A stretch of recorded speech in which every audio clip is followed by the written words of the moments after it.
Hey everyone, Nat Daddy here. Let's go over the new comic books I reviewed for Thursday, July 3rd. This is a not great week for new comic book releases. I guess that's because it's the summer there, so they're gonna have an off week or two. This is definitely one of them, but I still managed to grab a few books for you guys that you might be interested in. Here's the first one from Dynamite. We have the fifth issue of the Herculoids. I'm really liking this book, the old 60s, 70s Hanna-Barbera cartoon. I'm liking the reboot here. This issue is all about this alien that's been buried in the planet's crust for many, many years, thousands of millions of years type of thing. And now it's awake and it's surveying its situation, seeing what's going on in the world, Azimuth, where the Hercules live. And it sends out kind of like this adaptoid thing there to probe and take information in, and it encounters the Hercules and actually absorbs their powers, kind of like, again, like the super adaptoid. So it does that, kind of defeats them, moves on, and now it has sent out a message to the rest of its alien people that you can come and live on this planet type of thing. So see what happens there. But just like the Hercules creature is always trying to take over this planet, and the Hercules are protecting it. We have from DC the fourth issue of the Absolute Green Lantern. A lot of people are finding this series to be the weakest of the Absolute books so far. I'm enjoying this one here. I do like the artwork here. It's a little different with Hal Jordan. Instead of being a Green Lantern, he seems to be the Black Hand and not able to control his powers, where Joe is a Green Lantern in that, and they're still kind of bouncing back and forth about when the town was taken, enclosed in that big Green Lantern dome, and Abin Sur has been going around kind of judging all these people, and everyone's gone and they think they're dead, but seems like that they've maybe transported them to Oa or something, we're not too sure. Still kind of getting cryptic messages and what's going on with Abin Sur enclosing that whole little town and the Green Lantern, their force field type of thing. Turns out that Joe is able to be a Green Lantern somehow, and at the end here, we have this rich person who's Hector Hammond show up, and he's going to try and take control of the situation for his own business purposes and that. So Green Lantern Absolute version's been alright, but again, other people have liked the other ones better. We have All New Venom number 8. This is the Venom series where Mary Jane is with the Venom host now. This issue seems to have Doc Ock in there. Seems kind of like a lot of fun here. A lot of the symbiotes are kind of interacting with each other, trying to find hosts and deal with stuff in that. So it's kind of, if you're a fan of the symbiote stuff, this is definitely great for you. I'm enjoying this still anyways. There, it's kind of neat seeing the whole dynamic between the symbiote and Mary Jane, so that's kind of fun. But otherwise, it's just the regular Venom comic. But seeing Venom take on Doc Ock was kind of cool too. Amazing Spider-Man number 7. This is the new run that's going on, and they have this Hellgate character that has shown up. Don't really know too much about them, just that he seems to be like this kind of like this D&D type guy, incredibly powerful, seems to be made out of like maybe brimstone and that, and for some reason he wants to challenge Peter Parker, Spider-Man. So don't really know what's that. He seems to know more than Peter knows. He keeps calling him Prince something or whatever, and Spider-Man is just trying to take him down. So see what happens there. Artwork's okay in here as well. JR doing his JR thing, but see what happens there. Batgirl number 9. This is the series where Batgirl is going around trying to, I won't say figure out the history, but finding out the origin of her mother, Lady Shiva, and there are these assassins that are trying to track her down and end her and her line of Lady Shiva being the daughter of. So she has traveled to find Bronze Tiger to talk to him to try and get more information about her mother and her past. And we get introduced to this new character, the Jade Tiger, who is the son of Bronze Tiger and Lady Shiva. So it turns out to be the half brother there to Cassandra Cain, to Batgirl. So that's interesting there. And like I said, these other warrior assassin clans start showing up because they want to end the line of Lady Shiva. So I've been enjoying the Batgirl stuff. What I haven't been enjoying, and mostly because it took way too long, was the Batman 89 Echo stuff, which is the sequel to the Batman 89 that came out. So same writing team in that. Again, it takes place in the Batman 89 universe, so you got the Michael Keaton Batman there. And this was a good series. It introduced Harley Quinn, it introduced Tim Drake as Robin and all that. But it just got so sidetracked because there would be 2 or 3 months per issue, or in between each issue, so it kind of killed it there in that. So otherwise, it was pretty good. Kind of a letdown, just because it did take so long, and then it kind of has just an abrupt ending. So not really sure if there was meant to be more there and they just ended it or what, but that is the 6th and final issue of Batman 89 Echoes.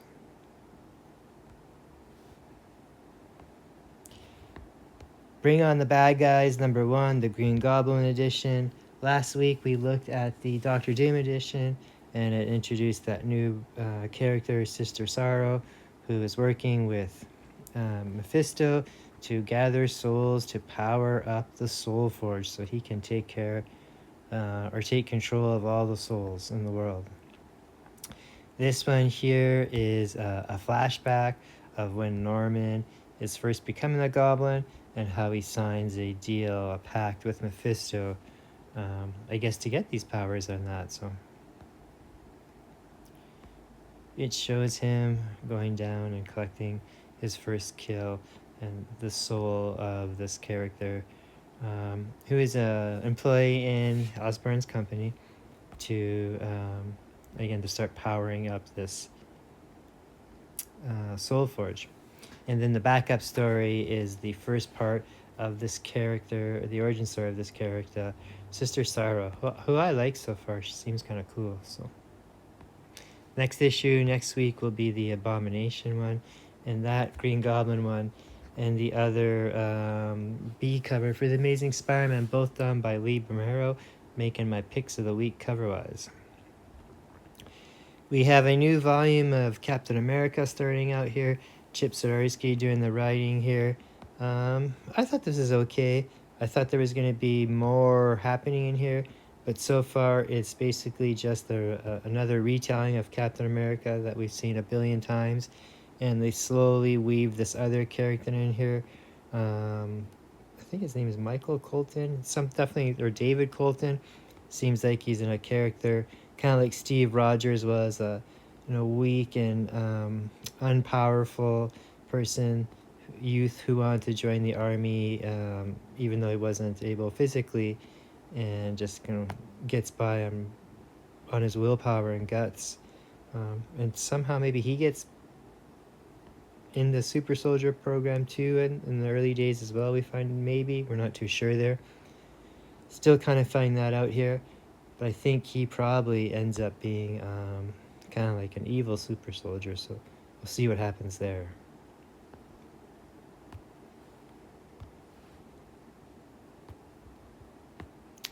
New one from AWA, we have Illuminati. This is a neat book here. It's got that great homage cover there to Tupac. And this is about a woman who has a twin sister who is dead, died from an overdose. She was an up-and-coming music artist, and it turns out that this woman, who is her sister, doesn't believe that she just kind of passed away of a simple drug overdose. So she's looking into it a little bit more, and it seems like that she was a very talented musical-wise as well, and her sister is kind of haunting her now in her dreams and that. So she's kind of, again, tracking down a little bit more, doing a little bit more research about her sister living in LA there and Los Angeles. And she meets this person who was working with her, kind of like a record producer in that. And he seems very suspicious as well, too. And while she's mulling this all over, having a drink in a bar somewhere that evening, this guy named Michael shows up to talk to her, to tell her to, get out while she can. Don't do anything to, or have anything to do with this character. He's definitely responsible for what happened to your sister, and there's more to him in that, something bad. So we'll see what happens there. So I enjoyed this so far, and we'll see where it goes next issue. We have the next issue of G.I. Joe, A Real American Hero, number 318 from Image. This is the continuing, ongoing original series all the way back from the 80s, still being written by Hama. Like that cool cover there by Andy Kubert. And it's a great way to start this story because this issue is about a couple of ninjas there. You got Storm Shadow and Dawn Snake Eyes infiltrating Cobra Place through the sewer system and that. So they're trying to make their way through, come across some Cobra Sentry robot zombie types. And they have also, on the top side of the island, they have people trying to infiltrate through the top, just in jungleware and that right now. So the casino where this is taking place on the island is still being run by that Alpha 01, who's kind of like that super AI being. So they're going to try and infiltrate in as one of these robot soldiers, and I guess they're like life model decoys, these bats that are part of them. So, and like I said, in Springfield, Dawn and Storm Shadow are trying to infiltrate the town there, and while they're there, they find out that Cobra Commander has been captured by Destro and is being held hostage on Destro's island. So we see here Cobra Commander breaking out of Destro's place in that, thinking he's all smart, and he's able to escape in that, but we find out that Destro and Baroness have planned for that, and they have a tracker on him. So your usual, lots of fun G.I. Joe stuff. I really enjoy this. Again, not part of the Energon universe. This is the original stuff, but still really good.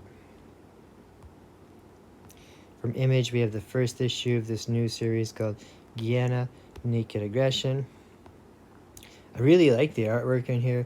I really like that scratchy detail etching mark. This is a book with lots of action, lots of violence. Seems like there's this woman here.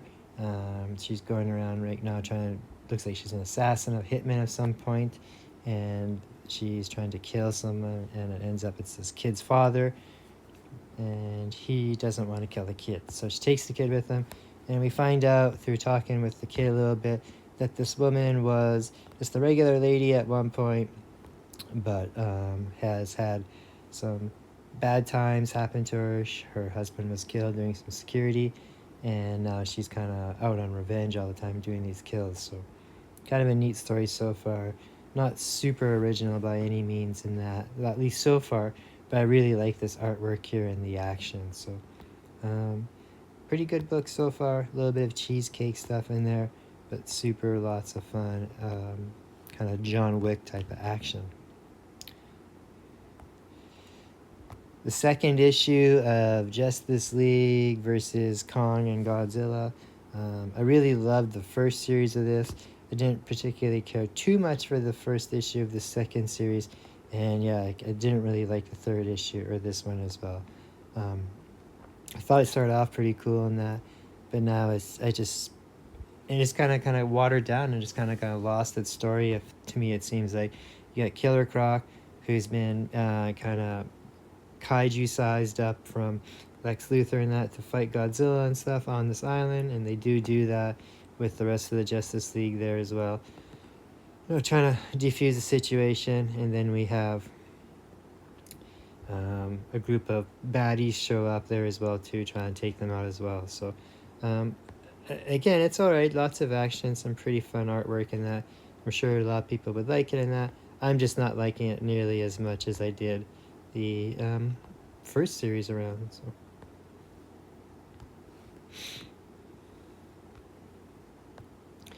From Image, part of the Hyde series, the Hyde Street. This is kind of a spin-off. This is Sisterhood. It's about two young girls who are friends, super close all the time, almost like sisters.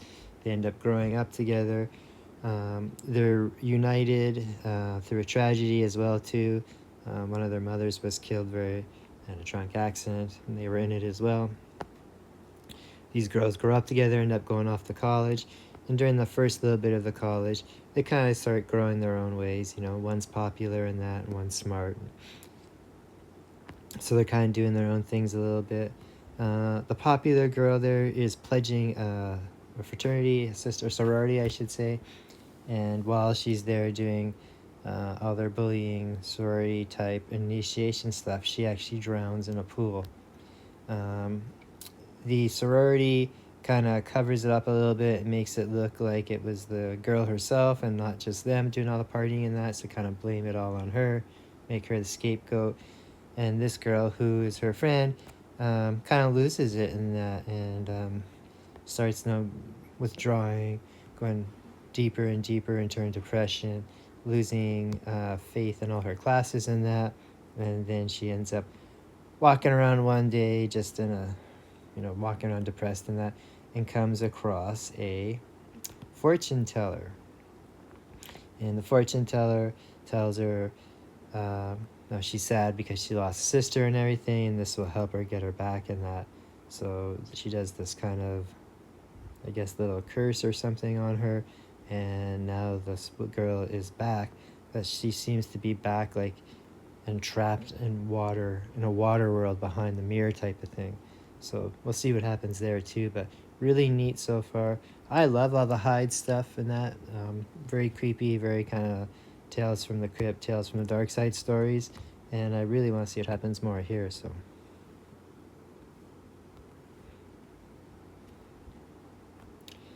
part of that same universe, this is the Rockefellers, kind of like a Space Family Robinson, family from the future living in our times, and they have something chasing them and they're not sure. We don't know what exactly what it is.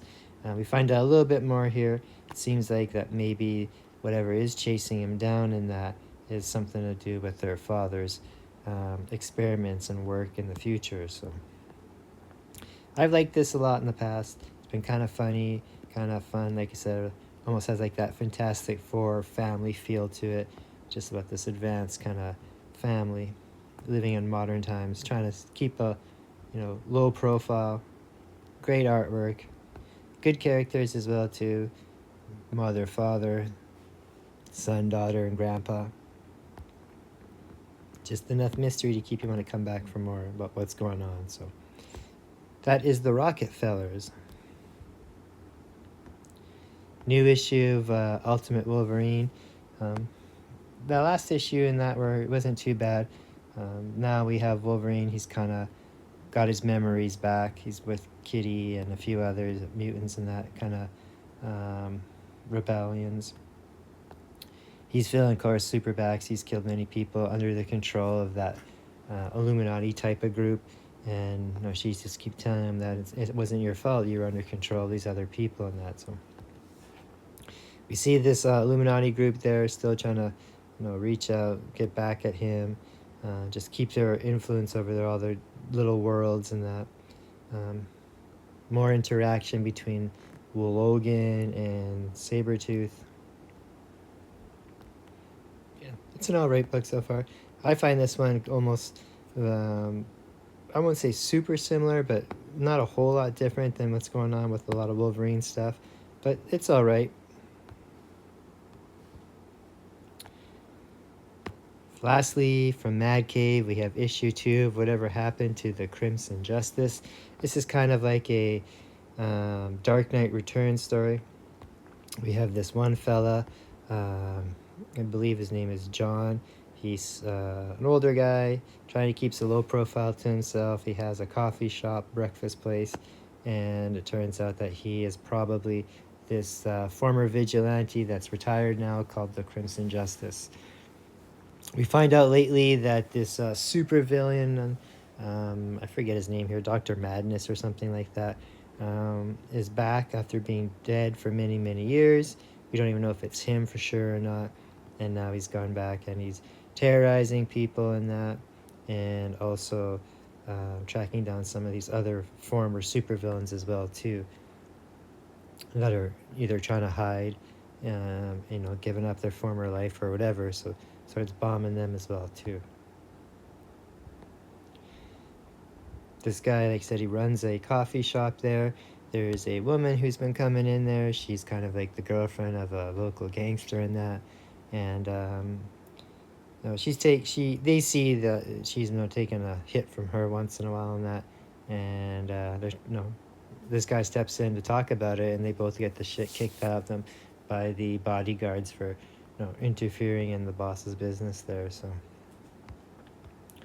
and at the same time here, as this has all been going on, John, the older fellow there, has been hearing this voice in his head and that, and it turns out the voice it's his dead sidekick from many, many years ago.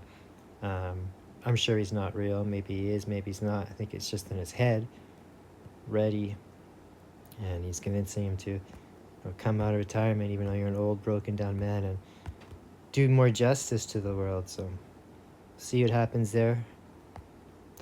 Whatever happened to the Crimson Justice. Alright, buddy, that's what I read this week. Like I said, a little bit of a quieter week because it is mid of summer and that. Hopefully we'll have some more review for you next time. Otherwise, like, share, and subscribe. We'll see you later for more reviews.